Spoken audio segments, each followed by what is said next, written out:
శ్రీమాత్రే నమ. జయ గురు దత్తాత్రేయ నమ.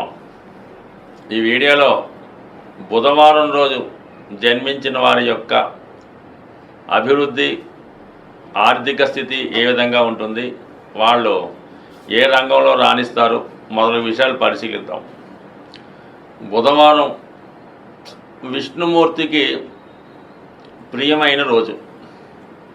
సాధారణంగా కుటుంబంలో విష్ణుమూర్తి అంటే వెంకటేశ్వర స్వామి భక్తులు, సత్యనారాయణ స్వామి వారి భక్తులు ఉన్నప్పుడు వారికి ఏదైనా మొక్కుకుంటే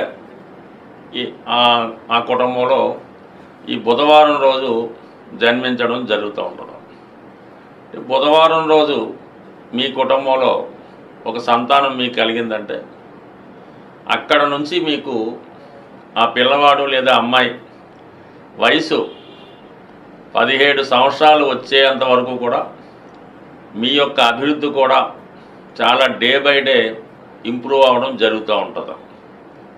ఎక్కువగా వ్యాపార సంబంధించిన కుటుంబాల్లో వీళ్ళు జన్మిస్తూ ఉంటారు, లేదా ఉన్నత విద్యార్థికులైనటువంటి తల్లిదండ్రులకు కూడా వీళ్ళు జన్మించడం జరుగుతూ ఉంటుంది.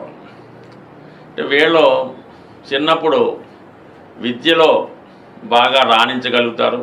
అంటే వీళ్ళు ఎల్కేజీ యూకేజీ నుంచే బాగా రాణిస్తూ ఉంటారు. చాలా వండర్ బాయ్ వండర్ గర్ల్స్ లాగా చాలా జ్ఞానవంతులు విజ్ఞానవంతులై ఉంటారు.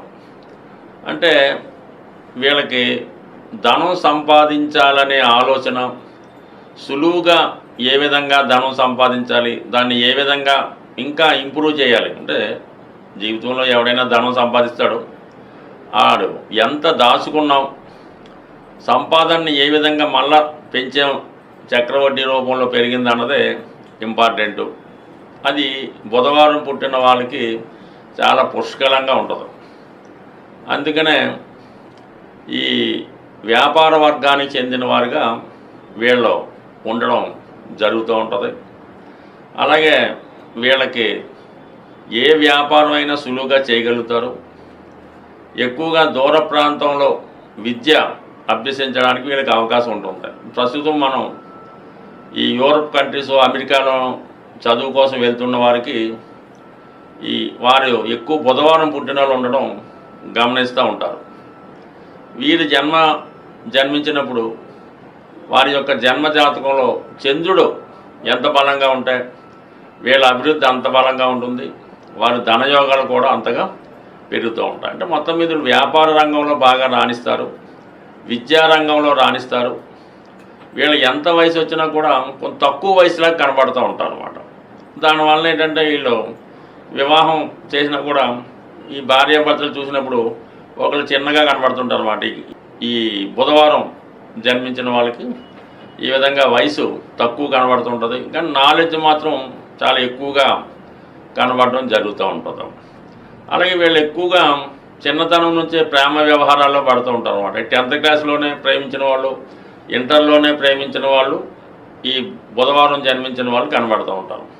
అలాగే వీళ్ళు ఎక్కువగా ఈ రాశిలో జన్మించిన వారు అబ్బాయిలైతే అమ్మాయిలతో ఎక్కువ ఫ్రెండ్షిప్ చేస్తుంటారు, అమ్మాయిలైతే అబ్బాయిలతో ఫ్రెండ్షిప్ చేయడం జరుగుతూ ఉంటుంది. అంటే చాలా విషయాల్లో ఇది పెళ్లి దాకా మాత్రం వెళ్ళే అవకాశం ఉండదు. ఇది చిన్నతనంలో ప్రేమ కాబట్టి ఆ పిల్లలు బాగా చదువుతున్నారనో, లేదంటే సంగీతంలోనో పాటల్లోనో బాగా పాడుతున్నారనో, ఇది ఇద్దరు అభిరుచులు. అంటే ఒక క్లాస్లో ఏదో 10th చదువుతున్నారు అనుకుందాం, అమ్మాయి ఫస్ట్ వస్తుంటుంది, అబ్బాయిలో ఈ అబ్బాయి ఫస్ట్ వస్తుంటాడు.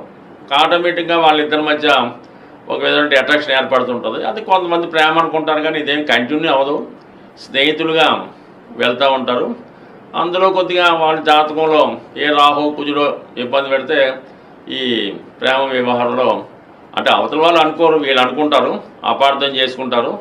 దానివల్ల కొంత జీవితాన్ని కూడా ఇబ్బంది పడడం జరుగుతుంటుంది. కాబట్టి సాధ్యమైనంత వరకు బుధవారం జన్మించిన వాళ్ళకి ప్రేమ వ్యవహారాలు కలిసి రావు, ప్రేమ పెళ్ళిళ్ళు పనికిరావు. వీళ్ళు ఉద్యోగం చేయడం కన్నా వ్యాపారం చేస్తే తొందరగా రాణించగలుగుతారు. స్వదేశంలో కన్నా విదేశంలో ఎక్కువ రాణిస్తూ ఉంటారు. తల్లిదండ్రులను బాగా చూసుకుంటారు. ధనం అంతా సంపాదించిన తర్వాత ఎవరినో ఒకరిని నమ్మి వారికి అప్పిచ్చో ఇంకోటిచ్చో సంపాదించిందంతా పోగొట్టుకోవడం కూడా జరుగుతుంటుంది, నమ్మక ద్రోహం జరుగుతూ ఉంటుంది, తొందరగా మోసపోతూ ఉంటారు. అయితే వీళ్ళకి బుధవారం జన్మించిన వాళ్ళు వెంకటేశ్వర స్వామిని ఎక్కువగా పూజించుకోవాల్సి ఉంటుంది.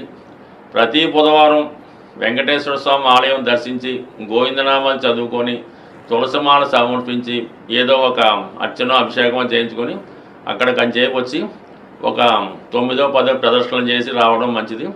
అలాగే విష్ణు సహస్రనామం చదువుకోవడం. అదే విద్యార్థులైతే విఘ్నేశ్వరుని ఎక్కువగా పూజించుకోవడం. అలాగే సంకటనాశన గణేష్ స్తోత్రం, విఘ్నేశ్వరుడు అష్టోత్తరం చదువుకోవడం. వినాయక చవితి కంపల్సరీగా ఈ బుధవారం పుట్టినలు చేసుకుంటే సంవత్సరం ఇయర్ బై ఇయర్ వారి యొక్క ఇంప్రూవ్మెంట్ కనబడుతుంది. స్వస్తి.